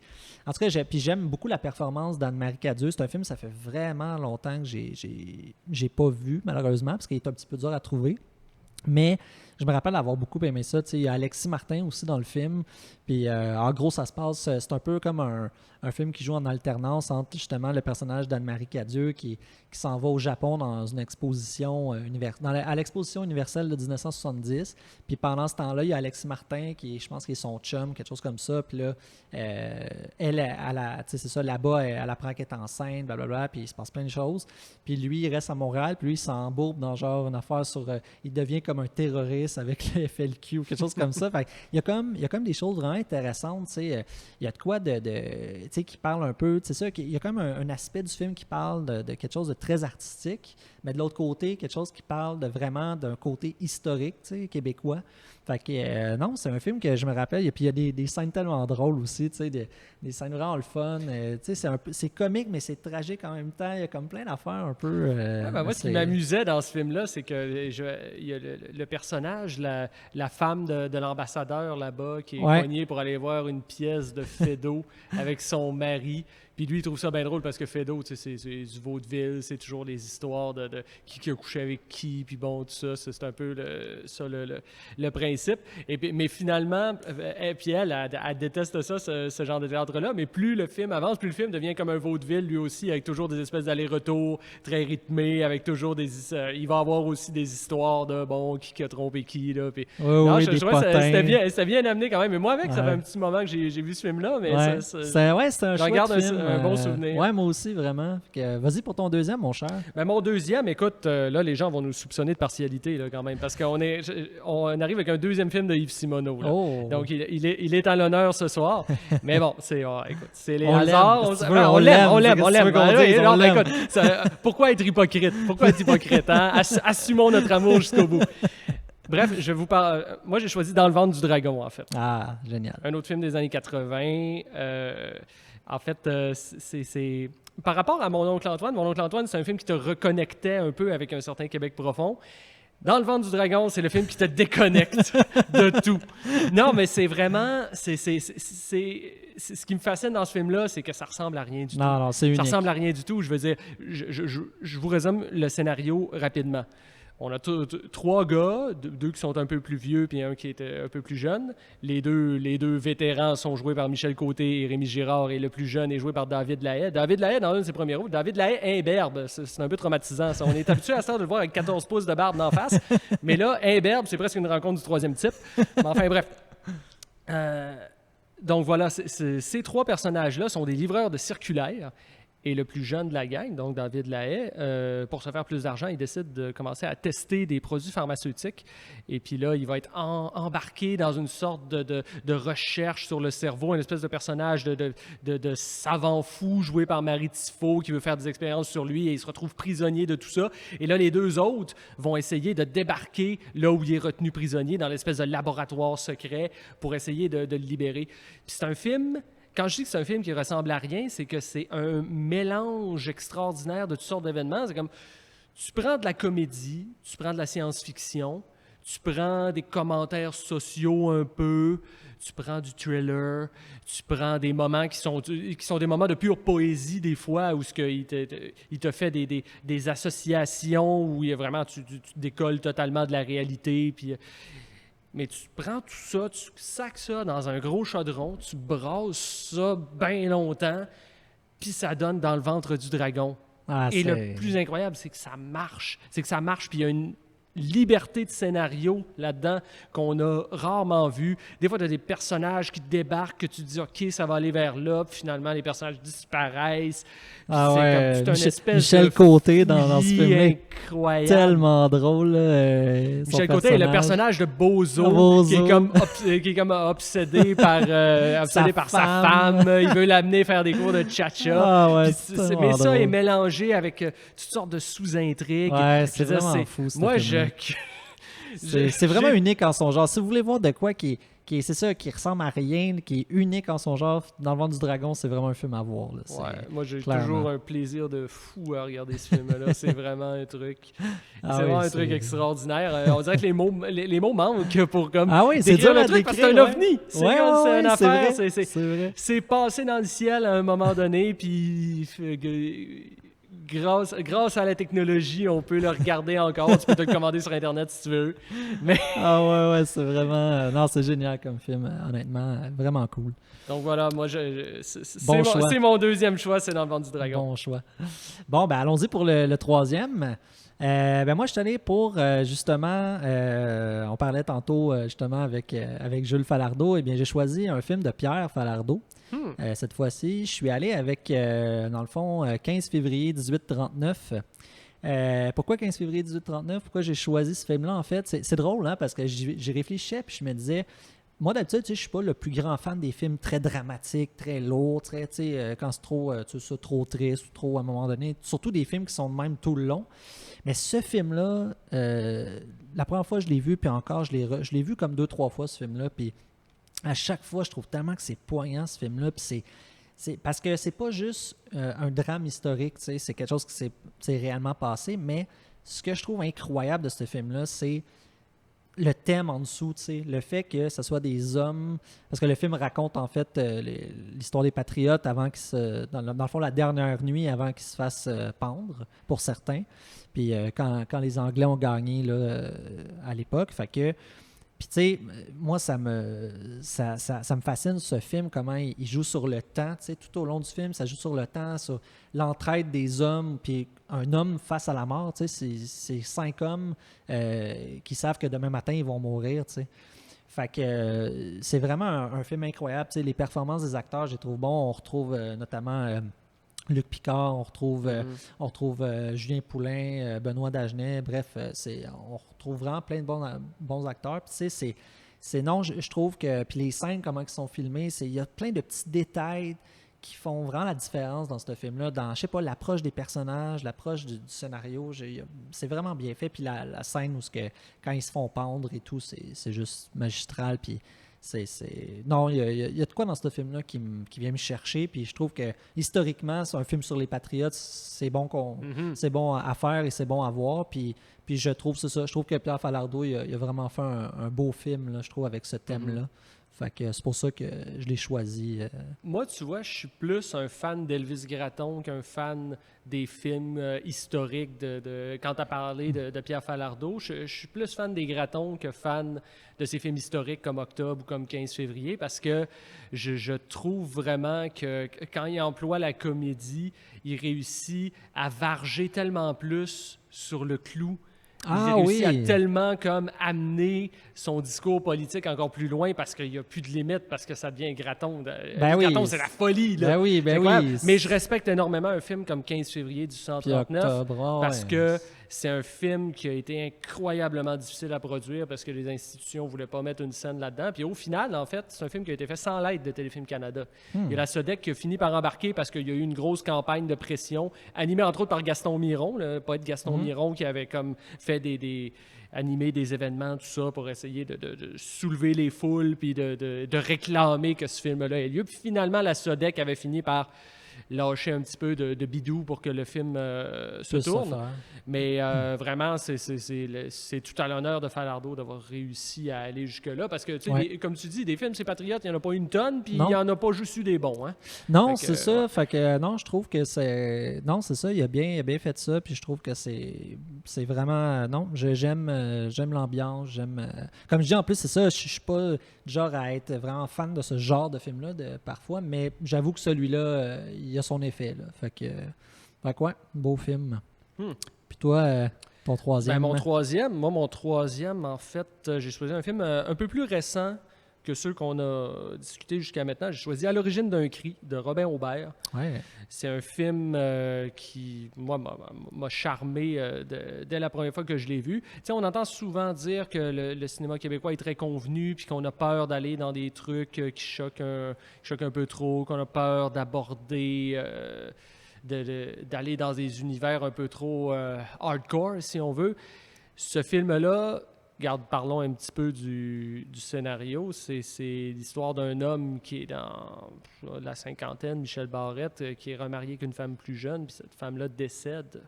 Et puis, il est tellement fou de douleur qu'après l'enterrement, il la déterre et il vole le cadavre et il se sauve avec. Et là, tu as son fils, qui est joué par Patrick Yvon, et son père, qui est joué par Jean Lapointe, qui les deux se mettent ensemble et disent « OK, il est où? Il faut le retrouver. » Puis toute l'histoire, c'est un road movie, en fait. Ouais. C'est vraiment, on se promène d'un motel en motel avec lui qui se pousse avec le cadavre de sa bien-aimée qu'il n'est pas capable de laisser partir, versus le vieux et le jeune qui, eux, doivent trouver le moyen de comme régler leurs problèmes entre eux autres. Puis Mais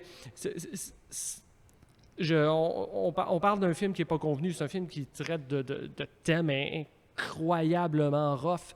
Ça parle de nécrophilie, ça parle de pédophilie, ça parle d'alcoolisme, ça parle de difficultés communicationnelles. C'est vraiment un film d'homme en crise. Mais ça marche parce que les trois comédiens qui jouent dans ce film-là, les trois que j'ai nommés, sont tellement charismatiques. Les dialogues sont écœurants. Les trois gars sont écœurants.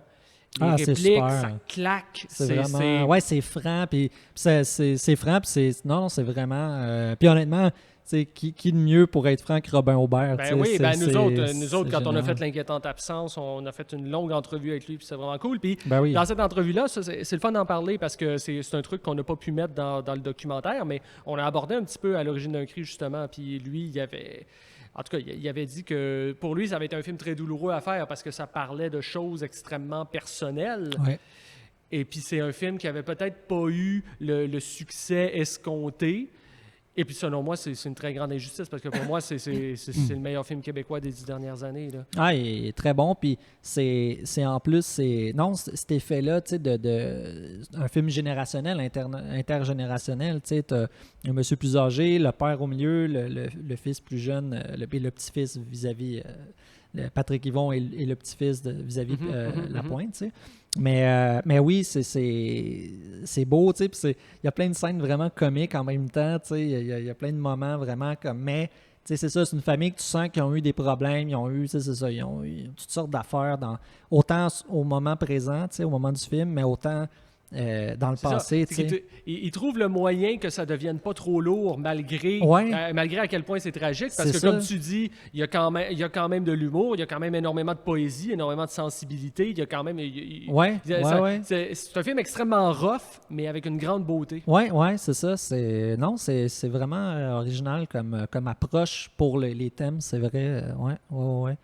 Puis non, vraiment, un bon choix aussi. C'est cool. C'est un film qui détonne. Puis, je suis content que tu aimes mes choix. Ben oui. J'étais assez nerveux en rentrant ici. Moi, je shakeais. Hey. Moi, je shakeais. Je me dis que si Amir n'aime pas mes choix, moi, je quitte finit en là. larmes. Je veux dire, je pourrais pas aller jusqu'au bout de cette émission-là. Mais on n'a pas fini. On n'a pas fini. On Il n'a nous en pas reste fini. un. Là, il en reste un. Donc nous en reste là, un. tout le monde est comme, hey, c'est quoi le. C'est lequel, c'est lequel, film, c'est lequel? tu sais. Puis, et oui, ben écoute, un film de 1974. Oui. 1974, donc un 70s, parce que nous autres, on aime bien ça, les films des années 70. C'est une décennie qu'on adore. Là, c'est la première émission, mais au fil des émissions, vous allez vous en rendre compte. Oui, clairement. Donc, 1974, un film de Michel Brault, donc, qui s'appelle Les Ordres. Les Ordres, extraordinaire film, Ouais. chef-d'œuvre du cinéma québécois. Absolument. Un film sur la crise d'octobre. C'est vraiment, comment je pourrais dire, c'est la grande histoire qui rencontre la petite, en Ouais. fait. Parce qu'on s'entend que la crise d'octobre 70, ça a été probablement l'événement le plus marquant au Québec dans le 20e siècle. Ouais. Et ça, c'est un film qui s'attarde non pas aux personnages historiques, mais qui s'attarde à des individus, en fait, qui se retrouvent pris dans toute cette machine infernale qu'a été la crise d'octobre et qu'ont été la loi sur les mesures de guerre. Parce que, en fait, qu'est-ce que Michel Brault a fait pour ce film-là? Il a fait rassembler une 50aine de témoignages de gens qui avaient été emprisonnés pendant la crise d'octobre, de gens qui pouvaient être des gens de différents milieux, parce que, bon, on sait qu'il y a des artistes qui ont été emprisonnés, il y a des militants politiques, il y a des syndicalistes, et il y a beaucoup de gens qui ont beaucoup de gens, en tout, on parle d'à peu près 500 personnes qui ont été emprisonnées. Donc lui, il en a interviewé une cinquantaine et à partir de ces 50 témoignages-là, il a bâti le scénario, c'est-à-dire il les a fusionnés en 5 personnages qu'on va suivre tout au long du film, qu'on va alterner les destins de l'un de l'autre. Et puis le résultat est franchement sublime. Ah oui, non, c'est génial. Puis tu sens là, la souffrance des personnages, tu sens, il y a des scènes là, tabarouette, c'est rough, puis des gardes de prison qui jouent à des menaces autant physiques que psychologiques, puis qui font vivre toutes sortes d'esprits d'affaires aux personnages, puis c'est complètement débile. Puis les gens qui rentrent chez le monde, et l'armée, puis les policiers qui rentrent chez le monde, puis des familles, des enfants, tout ça. Puis ce film... c'est un film qui a gagné le prix de la mise en scène à Cannes cette année-là, Oui. En 74, qui est Oui. quand même déjà, il faut le souligner, parce qu'il n'y a pas une tonne de films québécois qui ont gagné des prix à Cannes. Non. Mais vraiment, ce qui est extraordinaire dans ce film-là, je trouve, c'est l'attention à des petits détails. Ouais. C'est toujours des petites choses, le personnage de Claude Gauthier qui se fait emprisonner, qui se fait torturer, le jour où il part, comme il faut qu'il laisse ses 2 petits gars, puis juste la scène où t'en as un qui est bébé, t'en as un qui a peut-être 3-4 ans, puis c'est le petit frère qui, comme le grand frère des deux, plutôt, qui prend le petit bébé, qui l'éloigne de tout ce truc-là.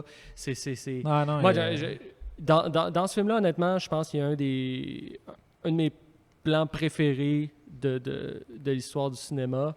C'est quand tu as le personnage d'Hélène Loisel qui sort de prison. En fait, elle a été raflée en même temps que d'autres femmes, mais elle a été libérée un peu plus tôt. Et puis, c'est quelque chose de tout simple, en fait. C'est un simple travelling arrière sur son visage. Et puis, tu as elle qui sort, et puis il vente, et puis elle essaye d'attacher. Voilà, je suis en train de me pogner dans mes affaires, mais elle essaye d'attacher son châle. Puis il y a le vent, tout ça, qui lui arrive dessus. Et puis, c'est un truc tout simple, mais je me suis dit, ce plan-là me fait pleurer. Ouais, il me fait pleurer, je trouve tellement que... Il y a tellement une charge émotionnelle incroyable dans ce film-là. Ça parle de gens qui ont souffert, mais ça essaye pas d'y aller dans comme les violons trop, puis les cris, puis tout ça. Il y a beaucoup de souffrance contenue intérieure dans ce film. Ouais, absolument. Puis tu sais, faut le dire aussi, Michel Brault, c'est quelqu'un qui est bon avec la caméra. Hein, Fait qu'il y a des plans de caméra qui sont DOP, Michel bien maîtrisés. Fait que tout ça, ça se voit dans le film. Puis non, c'est un film... D'ailleurs, ce qui est intéressant aussi, c'est que le film sort comme juste 4 ans après la crise. Fait que je trouve qu'en plus d'en faire un bon film historique, mais c'est fou de l'avoir fait comme... De le filmer peut-être 3 ans après. C'est pas un film d'époque, c'est l'époque. Ouais, c'est vraiment la vision des années 70 par des gens qui étaient là, qui l'ont vécu. Exactement. C'est un voyage dans le temps. Là. Ça fait toute la valeur du film. Puis un autre truc aussi, tu mentionnes justement que c'était quelqu'un qui était très bon avec la caméra. L'usage des couleurs dans ce film-là est vraiment le fun aussi, parce que c'est un film qui est filmé surtout en noir et blanc, sauf les scènes à l'intérieur de la prison qui, elles, sont filmées en couleur. Puis ça, d'ailleurs, Michel Brault avait donné une entrevue une fois, puis il disait comme pourquoi c'est noir et blanc là, couleur là? Parce qu'au départ, on voulait faire le contraire, mais je me suis dit, vu que ça a l'air trop logique que la réalité, la vie quotidienne soit en couleur versus la prison dure, noir et blanc, tout ça, il a dit non, moi je fais le contraire. Juste pour twister la logique, moi je fais le contraire. Mais ça marche incroyablement parce qu'il a sous-exposé sa pellicule pour les scènes d'intérieur. En fait, il a sous-exposé au tournage et surexposé au développement, puis ça donne une espèce de couleur délavée. Tu tombes tu bascules dans une autre dimension où tu es comme, OK, là, tout peut t'arriver, c'est le cauchemar. Non, c'est vraiment un film que, absolument, si vous voulez apprendre sur l'histoire du Québec, puis en même temps voir un incroyable film, Les Ordres, c'est un incontournable. Là. Il faut voir ce film-là. Absolument. Est-ce que c'est le mot de la fin? C'est le mot de la fin. Allez voir Les Ordres, c'est un ordre. C'est cheesy. Si vous pensez qu'il n'y aura pas de joke plate au podcast, là, vous n'êtes pas tombé ces bons gars. Ouais, c'est ça, vous pouvez vous désabonner de la chaîne tout de suite. Là. Puis au pire, ceux qui aiment les jokes poches, abonnez-vous. Non, c'est ça. Recommandez à votre amateur de joke poche. Recommandez-lui le Panoramique Podcast. Mais en tout cas, ça va être la conclusion, je pense. En tout cas, bref, on espère que le top 3, 4, mettons, 3 plus 1, que ça fait quand même 7 films. On espère que ça vous fera découvrir des films le fun. Puis, écoutez, gênez-vous pas si vous avez des suggestions, quoi que ce soit, des commentaires, likez nos pages, tout ça. Puis, ça va nous faire plaisir de jaser avec vous. Oui. Merci à tout le monde. Merci. Merci Amir. Merci à toi, Félix. À la semaine prochaine. À la prochaine.